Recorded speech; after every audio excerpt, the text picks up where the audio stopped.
Hi everybody, this is Steve Ludwig, host of Steve Ludwig's Classic Pop Culture and the Beatles Hour with Steve Ludwig at planetludwig.com. Here's an interview we did with Rock and Roll Hall of Famer Little Anthony on October 8th, 2013. Show number 10.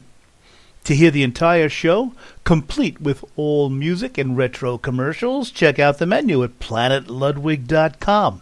And now, please enjoy the interview. It is an honor and a privilege to welcome to our show right now the one and only Little Anthony. Anthony, thank you so much for being with us tonight. That's cool. Thanks. I'm the kind of guy that likes to talk a lot. I'm not one of those, I want to be alone, you know what I mean? You're not Greta Garbo Anthony, in other words. Yeah. Now, long overdue, but 2009 Rock and Roll Hall of Fame inductee. Rhetorical question, but how did that night feel? That must have been some memories for you that night. Well, actually, this was probably, I've had a lot of highlights in my life, and that's one of them, and I think that's right at the top, because anytime you get honored by your peers, and, you know, and I must say, and I always give these cats props, man, like Billy Joel and Paul Simon and Paul Schaefer, cats like that, really stepped up and said, you know, these cats really deserve to be in here. That's pretty cool, you know what I mean? It's the ultimate honor when you have these young, I call them young men, because we kind of paved the way for them, and for them to, and they were on the committee, by the way, and so it was just a night when I got that call that day, when they called from the Hall of Fame and said, listen, be by the phone by a certain time, and I'm thinking, they wouldn't call me to play a joke, you know. Yes. Sorry, you didn't make it. You know? Yeah, they wouldn't. You don't need to do that. You can send me that in the email. Yeah, exactly. Call you. But Clarence Collins, one of the Imperials, was telling me, man, they wouldn't do that. And I'm telling you, I think we made it. Because what I found out from the Hall of Fame was we had actually been nominated, about 9 or 10 times. And we didn't make the cut. I didn't even know it. Yeah, well, that's a travesty, first of all, that you didn't make it first. You know what? There are a lot of people in the Baseball Hall of Fame, Football Hall of Fame should be there, and they're not. Like Gil Hodges of the Brooklyn Dodgers, I'm scratching my head. I can't figure that one out. Like, not in there. It's really perception, but people on the committees, and then you got a lot of young people on the committees that really don't have the history of a lot of the acts. They should when they're making those kind of decisions, but it is what it is. They don't really know. And it was really, my contention was the reason we got in was because of those people who began to speak on our behalf. We didn't know they were doing it till later on when I talked to Billy Joel and when I talked to cats like that. Mm-hmm. And they said, there's no way. This is ridiculous. You know what I mean? And they kind of pushed it, and eventually those that are in the decision-making decided that, okay, they qualify. Well, we're going to live, and that was it. You're being very humble, Anthony, because you were such an influence on all those people you just mentioned. And I mean, I don't think you had to play such a big role in their youth growing up and their love of music. How about Bruce Springsteen? I'm sure he is a big Little Anthony fan. Yeah, he is. When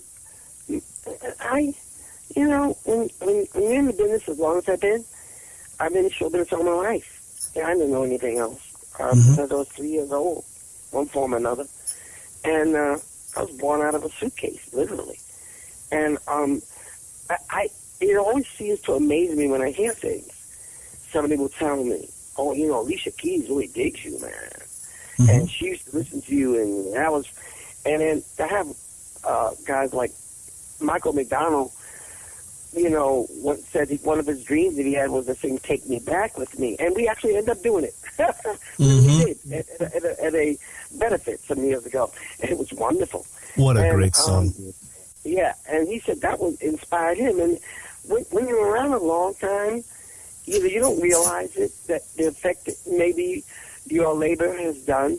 Because I came up as a kid, people don't realize I was a baby, You started at 3 years old. You started at 3 years old. I started 3 years old to begin to sing, and my life was always entertainment. The two things that I thought that I would probably go to, I didn't think much about singing because it was so natural to me, but baseball, I wanted to be a baseball player, you know what I mean? Mm-hmm. And that was a fairly good one, actually. And you were quite an athlete. Well, I'm not quite an athlete, but baseball was really something that I. You're being humble, Anthony. I read some things on the internet. You were quite the athlete in your younger days. Well, but anyway, I ride horses. I do this. I do that. Play golf. I got a golf game tomorrow. I played football for. I don't something there and there. But it was out of just joy of doing it. Oh, my brothers were very athletic, and it's funny. I like to think I have a lot of athletic cats.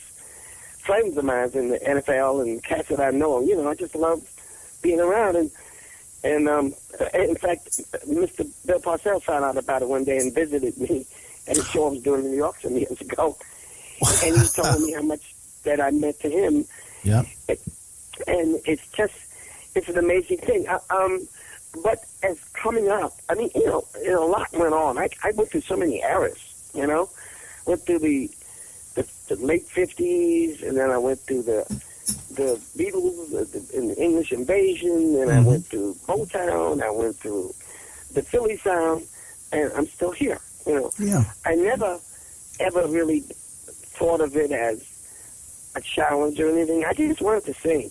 I like singing. I'm sorry, Anthony. You mentioned Motown. Yeah. Why did you not sign with Motown, if you don't mind me asking? Well, you know what? I will get into that with more detail because I don't know if you were told this, but I'm actually, some publisher decided that maybe we should do a book, And I'm going to get into details of all this in my journey. In fact, the book is called My Journey. And when can we expect that, by the way? I don't know. Okay. I'm working on it now with my writer. Great. And I think maybe another 3 months or so. They want a spring release. It's hardbook. We'll be in Barnes and Noble, the whole bit. Once again, the title? I'm sorry, Anthony. Once again, the title? My Journey. My Journey. Great title. And it really isn't it's about me, but it's about the people that affected me on my way in this life, positively and negatively. It doesn't pull punches. It kind of tells things. It's not going to be a book where it's sensational, where, ooh, he did this and did that, though I've done many things that I shouldn't have done in my life. But we'll have that in there. It's just that it's really a book of redemption. It's like how I came to a certain point, how I should have been dead a couple of 3 times. It's just a look up, and I look at my life, and now I realize I have 9 children. I got 14 grandchildren and 1 on the way, and 6 great-grandchildren. And I realized, God bless you. My goodness, how rich. I'm a rich man, you know what I mean? And it was a rocky, rough road. And what I want to show people is that you don't quit. It's just one of those things that I'm trying to tell people. It's not about me. Like, it's not a narcissistic book. Little Anthony, I did this, no, I did that. No, Little Anthony was very, very fallible. I mean, I was vulnerable in many ways, and just fragile. You were a human being, in other words. Right. I was just a human being. And by the grace of God, I literally have come through this period that when I look at chronologically, I have to say that word one of these, I'm going to get it right. I look back, and I used to talk to people all the time, and they would say, man, you need to do a book. But then I would, somebody, my manager, somebody would contact people, and they didn't know who I was. A lot of the editors were young, so they didn't know. Ugh. But finally, I didn't even look for it. I just got to the point, well, someday I'll be able to tell my story. And I got a call from Washington, D.C., at a publishing company, who decided to take me on. Oh, boy, that's wonderful. And they said, what we heard from my writer, who's writing with me, Miss Arlene Krieg, she said, it was a story that needs to be told. Maybe it will help somebody, and through adversity. Because really, life is about adversity and how you overcome those things and you survive. Most of them.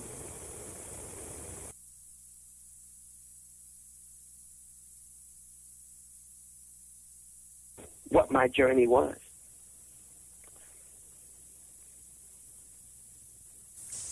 Obviously, you encountered some racial prejudice in the 60s and the 50s. I'm assuming that'll be touched in the book. Can you talk a little bit about that? That'll be there. There were some tough times, yeah. And a lot of people don't even realize that, My relationships with Muhammad Ali and Martin Luther King, the many hundreds of people that I brushed their lives and they brushed mine.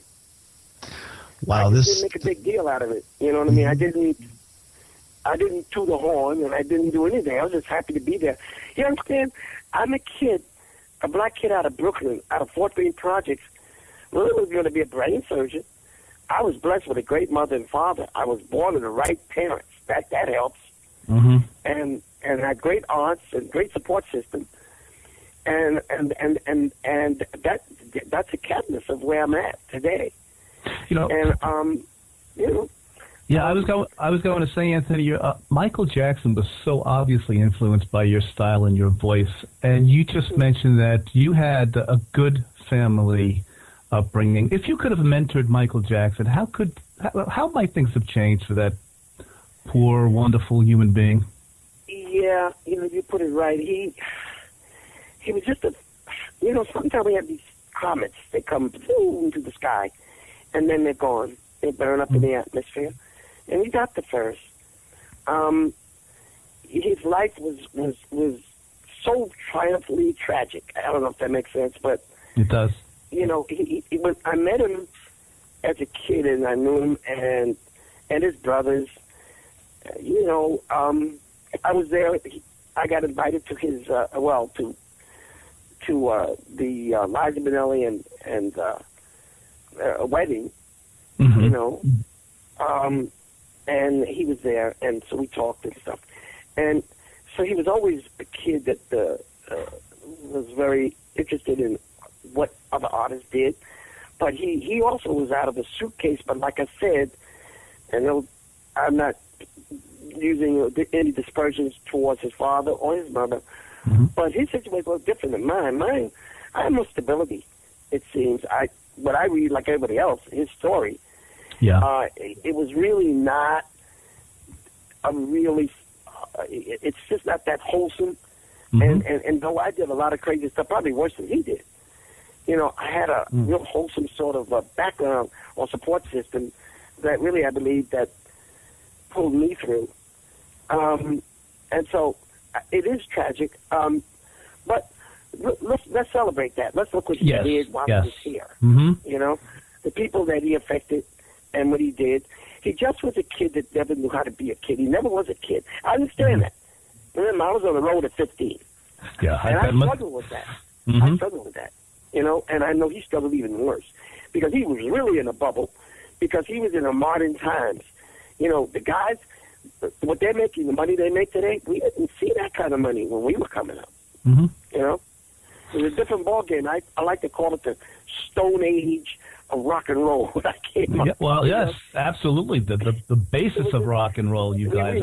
We sort of were putting the foundation down. Absolutely. So we really didn't get to reap what later on came to these guys. We like to think that their wealth and their success is really a part of what we did. Mm-hmm. And that goes to any, Willie Mays, once they told Willie Mays, what would you feel like if you were playing baseball today? These guys are making millions. And your highest salary was $500,000. He said, well, in my time, $500,000 was a lot of money. Yeah. Mm-hmm. It's the same with me. Yeah. I mean, I didn't look in the future. I had no ability to do that. I only knew that I was very, very fortunate to be able to be doing what I was doing. And I've had many people say to me, I can't remember, somebody said to me, oh, man, you've you've been working at this thing a long time. I said, work? I'm not working. My father worked. He went to work at 7 in the morning, came home at 6 at night. That's working. Yeah. Well, this is not work what I do. Not at all. Yeah. Who was your mentor, Anthony? Many.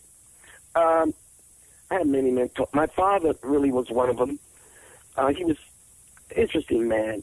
I've talked about him in the book, too. A very talented man.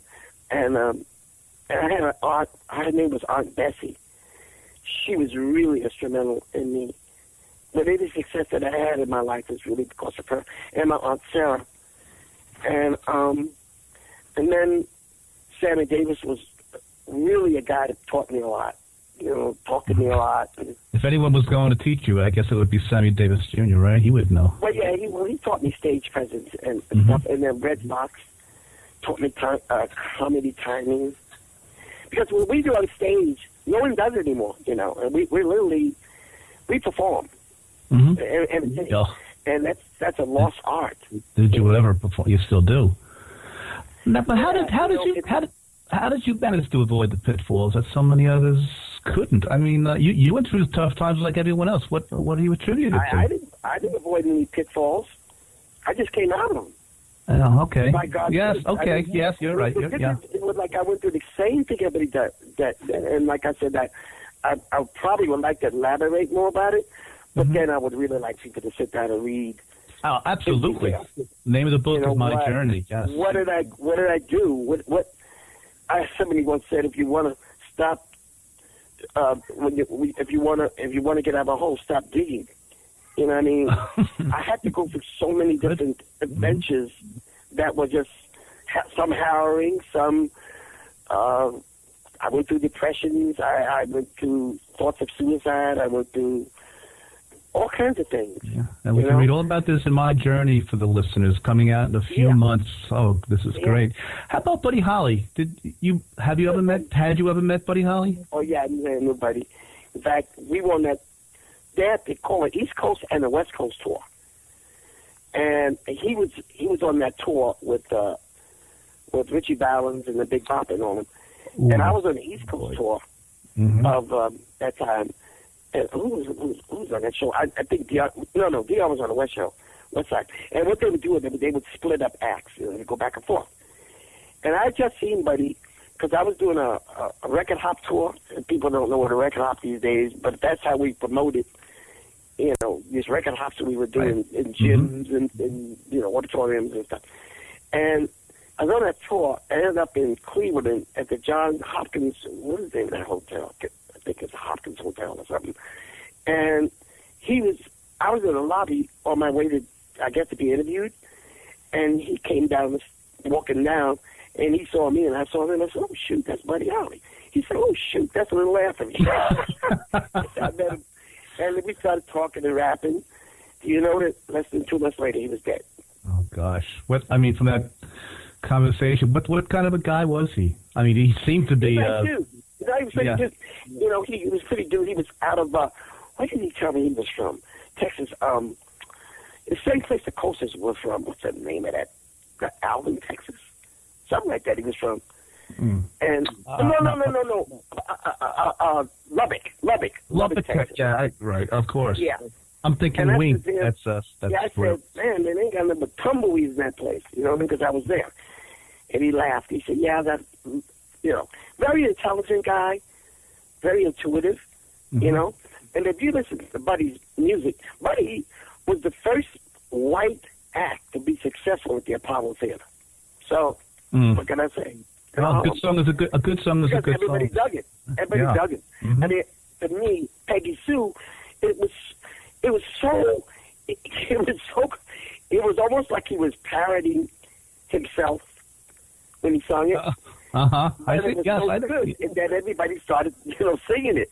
I mean, even black folks were singing it. You know what I mean? It was just one of those things. And he was just another shooting star. That came for a while and then burned out. Some of my favorite shows growing up, Anthony, were Hullabaloo and Shindig and Ed Sullivan. What are your memories of those shows? Well, Shindig is where I met Aretha Franklin. Oh. And that's where I met Steve Martin. People don't realize Steve Martin at the time was playing in a band. Playing the comedian Steve Martin. Banjo, guitar. Yeah. Yeah. Well, he was friends with the Beach Boys, like a lot of cats were. I see. From the West Coast. And I remember him well. And then, the rest is history. He became Steve Martin. But I met him then. I met Glenn Campbell then, and befriended Glenn Campbell. And that's what Shindig. Hullabaloo, it was, I don't remember as much. I know the show was a little bit different than Shindig was. It was just a spinoff, I think, of Shindig. But it was much more elaborate.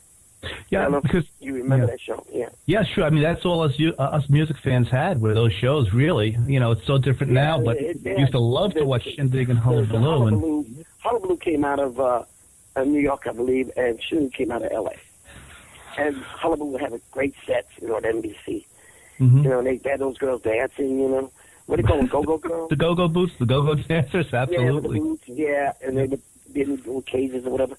So Hullabaloo was cool, but Shindig was a lot of fun. I really enjoyed doing that.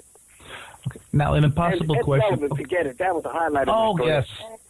Meeting what was Ed Sullivan in person like? To you. Man, he's a very shy man. Very shy man. And people don't realize that. That's probably what people loved about him when, how he would stand there. He was a newspaper man, for goodness sakes. Yes. At the old Mirror newspaper in New York City called the Mirror. And in the Daily News, he was a columnist. Mm-hmm. So how he ended up as a host for a show called Toast of the Town. And eventually became the Ed Sullivan Show. Mm-hmm. Yeah.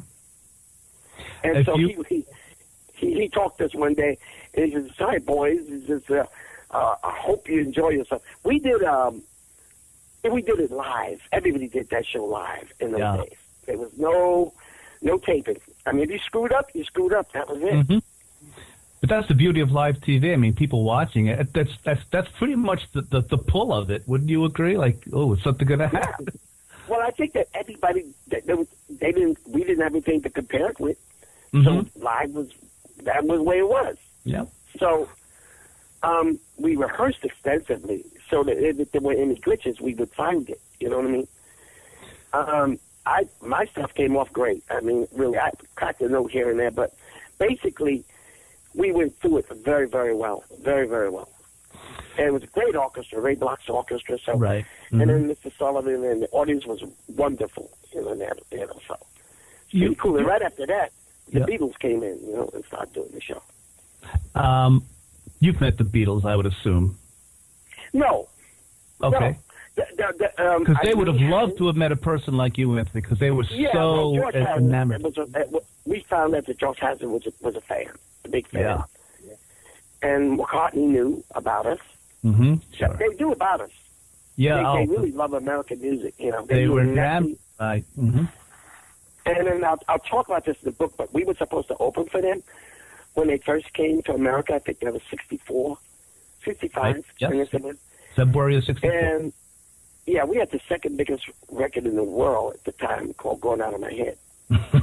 And we were number 2. The Supremes were number 1 with Baby Baby. And so they told us at the agency, the Beatles or whoever requested we open for them before they go to Shea Stadium. Mm-hmm. And we said, man, what's a Beatle? We didn't really know who they were. We said, sure, of course. I don't know who they were. We got one of the biggest records. We were very egotistical. And it was the dumbest thing we ever did, among many other dumb things we did. And again, we're human beings. Yeah, Chiffons opened up for them, and we turned that down. That could have really given us a new audience and extended our careers. Yeah. How have you managed, Anthony? I've heard you recently. How have you managed to preserve that great voice of yours? I mean, you haven't lost a thing, and I mean, it's. Do you do any vocal exercises still, or anything? Obviously, you do vocal exercise, but I mean, your voice is as pure and pristine as it's ever been. Well, there are a lot of reasons. My main reason, it's not natural. it's really supernatural. I always call it God's voice. It's on loan.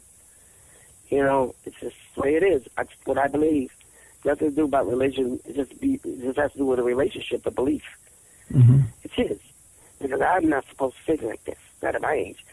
And there were a few people before me, like Mel Torme, Tony Bennett. You know, I talked to Tony about that. And we got benefits together. And he said there's only a few of us, you know, able to pull it off. And you're certainly one. Oh, my goodness. I get goosebumps. And then I had good training. I had an opera singer once told me that I was singing wrong, and he helped me with breathing.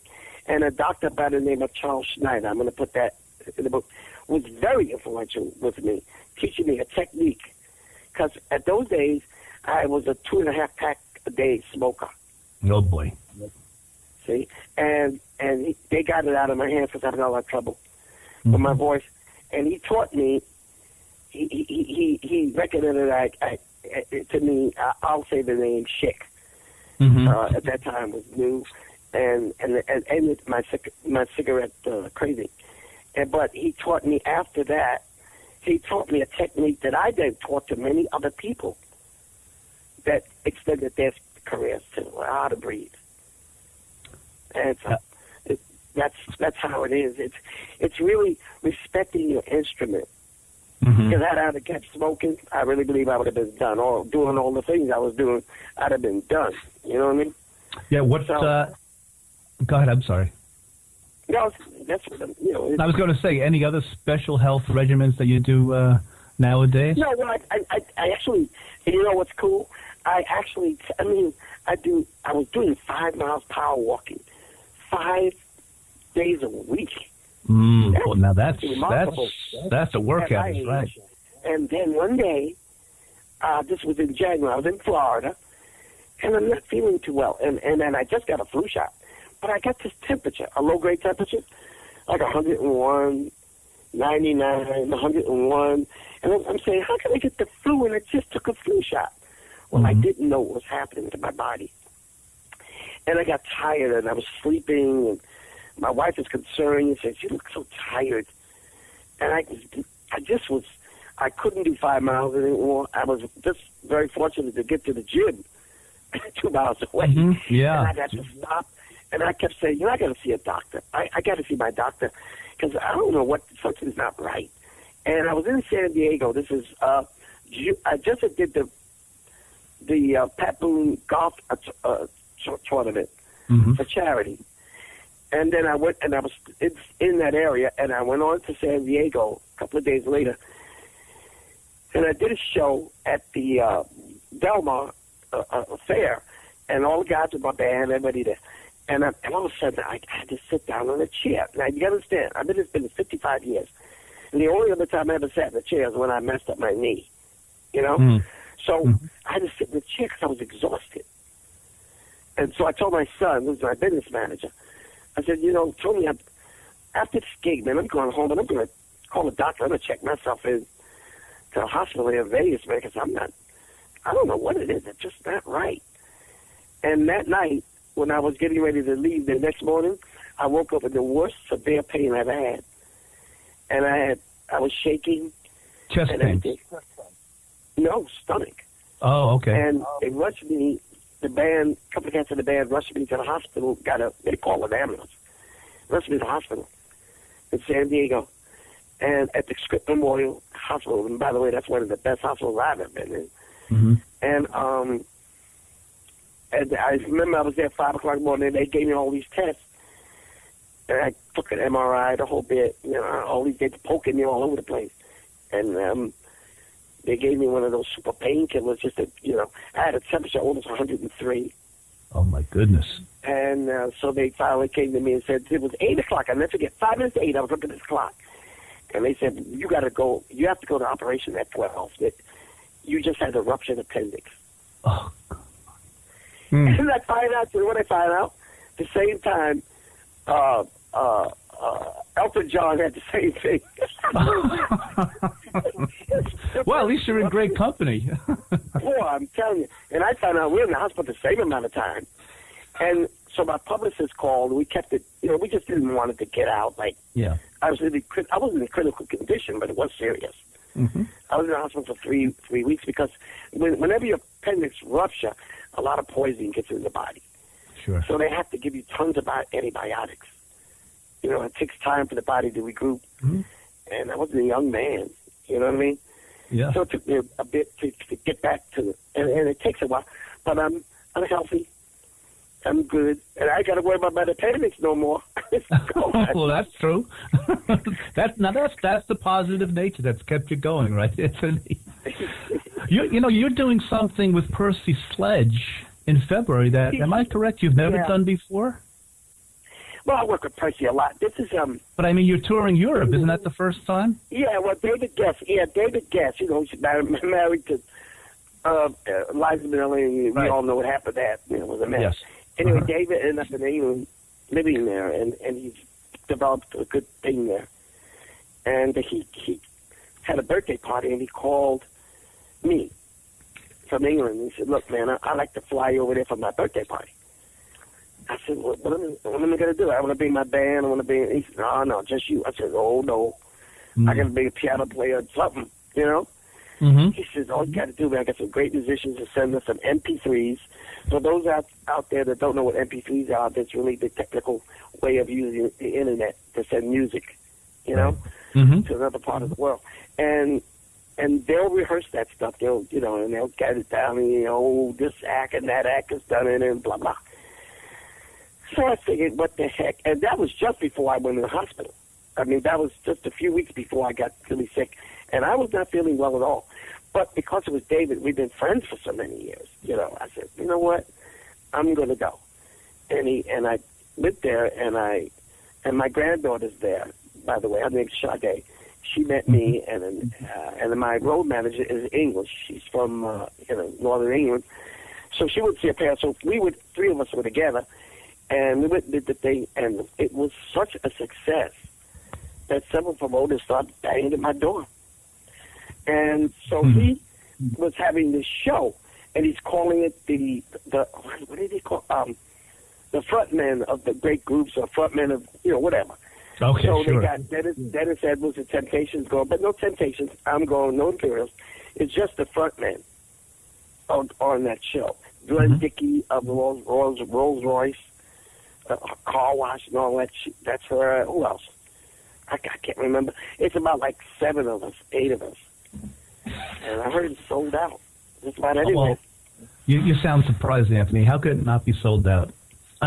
Seriously, if Little Anthony's performing in Europe. Yeah, well, a lot of people never seen me. I got to meet some of rock royalty there. David Guest became friends. A lot of them are coming. Ian Gallagher of Oasis, and who else did I meet? A bunch of people. I met some of Amy Winehouse's people in Cambridge, and they all knew, and it was so nice to me. And so I'm looking forward to it, actually. I'll go back in February for a month. Yes, you go back in February. But you know what surprises me speaking with you? You seem genuinely surprised that people know who you are. Anthony, everybody knows and loves you and your music. You understand that, of course. My son says, "Dad, you don't know who you are you?" Yes, your son is right on. I mean, you're Little Anthony. I'm not putting on. I just don't. No, I know you're not. I just have been through so much that I've gotten very humbled about things. So I just sing, and that's where I get my enjoyment out, knowing that people are enjoying it, and it gives me a purpose, in life, that I'm here on this earth for a reason. And so that's good enough for me. I mean, I don't need to walk around and have people at my feet serving me, and there are a lot of artists like that who I'll be nameless, especially today. It's so stupid, some of the things that a lot of the young artists do to get recognition, and they don't understand that they've won. They've won the battle. They've gotten where they are, and because of the taintedness of some scrupulous people who make a lot of money, got these poor kids don't realize, what are you doing? You can't get enough fame. I mean, there's almost, I mean, it's crazy. So I came to the conclusion from experience that I really don't focus on me. Really, I don't. Well, I can't speak. I really Yeah. don't focus on me. Yeah. I can only speak for myself, but I know I speak for so many fans. Anthony, you are so loved, and you and your music. Now you're still touring with the Imperial, some of the originals. Is that correct? Yeah, in fact, we're going out. We're doing a big. I can't remember this. It's a cruise. Baltimore on the 2nd of November concert for charity, and then we go on the ship with the Malt Shop Memories Cruise. Malt Shop Memories Cruise. Yeah. So we're relatively busy, and I go back to Vegas. I'm sorry, Vegas, Atlantic City, by myself. I do things by myself and things with them. It's just the way it is. That's how Michael Jackson was. I mean, it's just we're not connected to the hip. No. Yeah, it's just that sometimes I find that people want to see me, and then that's it. So I'm going to the Borgata in Atlantic City on the 13th for executive party for Christmas party, which I guess is going to be me. Of November, is that, Anthony? No, December the 13th. Oh, December. I'm sorry. Okay. Actually, it's a private party. It's for the big wigs, in the hotel. And sing some Christmas songs and stuff like that. Can we talk a few minutes about 2008's "You'll Never Know" album? Oh yeah, that was pretty cool. Yeah. We I just decided that we wanted to do some. We've done many CDs. We did a cappella CD I love. A couple of years, about 3 or 4 years prior to that, and we took our own money. We had some investors, and we just went in the studio and decided to do stuff that we wanted to do, what we know we're capable of doing. So a lot of it's like a jazz sort of thing.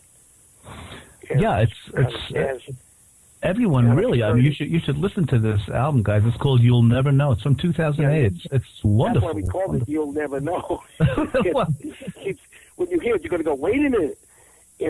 Some of your purist fans, the purists, I call them. Oh, they like it the way it always is, but life is not like that.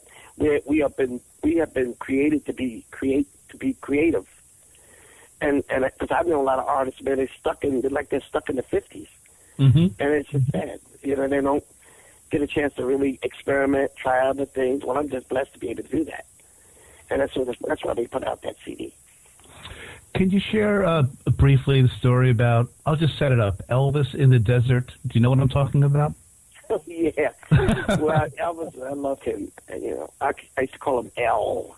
And he called me Anthony. Anthony. I had met him some years ago, a long time ago, through Chuck Berry, when we were in St. Louis on a tour. He was just really getting big. You know what I mean? I was like 58. Yeah, he was really exploding. So he went in the Army, and and that was brief. That was briefly. And then when I ended up in 1970 in those days it was called the International Hotel, but it's the Hilton Hotel. And he was in the main room, and we were working in a theater with Red Fox and Bobby Vinton.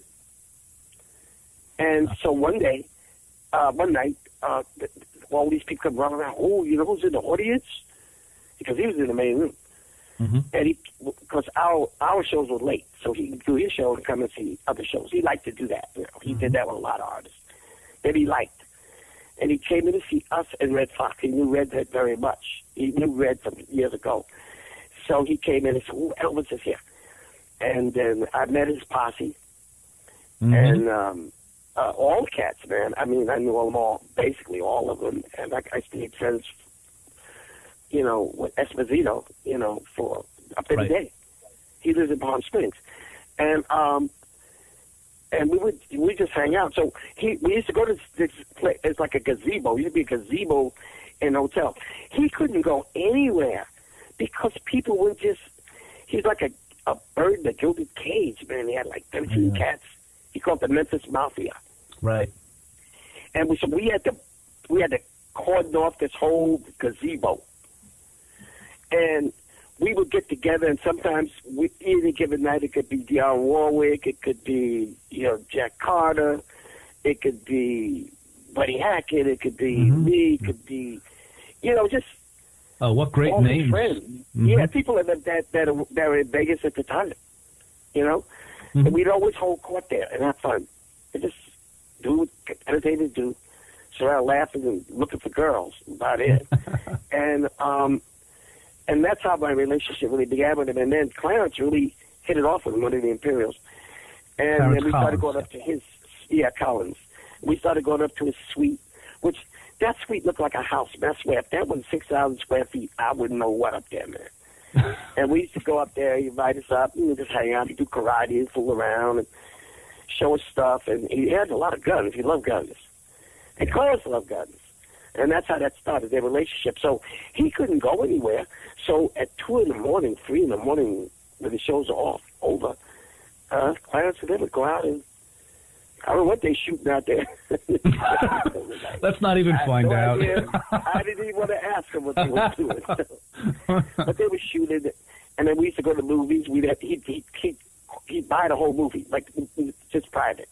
Right. And we would go, and I remember we used to go to boxing matches, pay-per-view. It was just starting then. Used to be on these screens in theaters, and we want to see the Foreman fight together, so it. The Foreman Ali fight? No, it wasn't Foreman Ali. Foreman was just covered up. I can't remember who he fought. Yeah. He killed the poor guy. Yeah. And then I got to know Priscilla, and then we all became friends. But that relationship that I had with him and Priscilla will come out when I write it in the book. That it became a great relationship. Yeah. Did you notice a loneliness at that time with Elvis? Even then? Yeah. It was just like he's just restless. Yeah. You know all the money in the world. Yeah. And it's going to be in the book, My Journey. It's going to be in the book, My Journey. Oh, this is going to be such the only real joy he had was being around other entertainers. Yeah. So so that's how that was. And believe me, I didn't try to be his friend. He just decided I'm going to be his friend. That's it. Mm-hmm. Well, and the rest of us, so it was pretty cool. Like, same thing with Barbra Streisand and quite a few other artists that we met over the years that we kind of ran into them and it just happened. It worked. Yeah. Now, so many of your hits are beloved, but is there an album cut that maybe the general Little Anthony fan, a favorite of yours that was not quote unquote a hit, just an album cut that's one of your favorite songs of all time? Yeah, it was, how do you call it? It wasn't commercially successful, but it was artistically successful. Mm-hmm. One was called Reflections, and the other one was Movie Grabbers. Those two, to me, were my best work. And I watched that with Teddy Randazzo and Don Costa, which was a wonderful era for us. Mm. What years about are we talking about with that, Anthony? Well, that relationship started in 1964. Mm-hmm. And that's when we had such a series of hits. And I started looking in, going out of my head, it hurts so bad, take me back, I miss you so. Oh, my God, goodness. What a spring. I'm sitting here speaking with you, Anthony. I'm saying to myself, I'm speaking with little Anthony. And it's almost surreal to me. I'm glad that you can speak to me. Well, yes, absolutely. But I mean, you've met so much to the music, and just speaking with you now personally, you're just such a wonderful person. I can't wait for the book. It's called My Journey. Now, in a few months, you said we should be seeing that. Right? I don't know. Yeah, sure. I really don't. We're going very methodically because my writer, Miss Arlene Krieg, is so intrigued with my life as a boy, and my relationship with my aunts, and how I sang, and in the church, and I sang as a boy, and she's really intrigued. So we're really taking. I know the publisher would like this thing to be done quick because he wants to have it out in the spring of next year. So, but I just go. I go to the sessions with her, and we take a lot of notes. We talk about a lot of things, and there are a lot of people that have to be interviewed. They're going to be interviewed three of my kids and other artists, and who know me. Going to know a lot of them, believe me. Yeah. Looking at my relationship with Marie Osmond, which really began in my later years when I met her. and so it's just so extensive and so much you can't talk about it, because we would be doing an interview for about 8 hours. Mm-hmm. So it has to go in the book. It's, Mm-hmm. And I hope that this book will be a guide or a general guide to people about life, and what you don't do, you don't quit. And I think you used the word redemption earlier. It's a book of redemption. It's just about a man that was found again, Mm-hmm. And it was supernatural. I don't mean it to be religious, because people don't. It's not about religion. It's about relationship. Mm-hmm. I know I wouldn't be talking to you had not this God come in my life and Mm-hmm. became a part of me as I grew. Yeah. And it took me so long to realize, my goodness, the reason why I'm here is by His grace. Mm-hmm. So I just want to tell people, I did it all, but in the end, it was for naught. Vanity, vanity, all is vanity. Well, Anthony, I cannot. There's no way I can thank you enough for giving us the time. But I want you to know from the bottom of my heart, it's been a pleasure speaking with you. It's been an honor for sure, and a privilege. And I'm sure so many of my listeners also are so happy you spoke with us. And with all your travels to Europe and the cruise, just be safe. And can't wait for the book. It's called My Journey. And Anthony, once again, thank you so much for speaking with us tonight. Thank you so much, sir. That was my pleasure.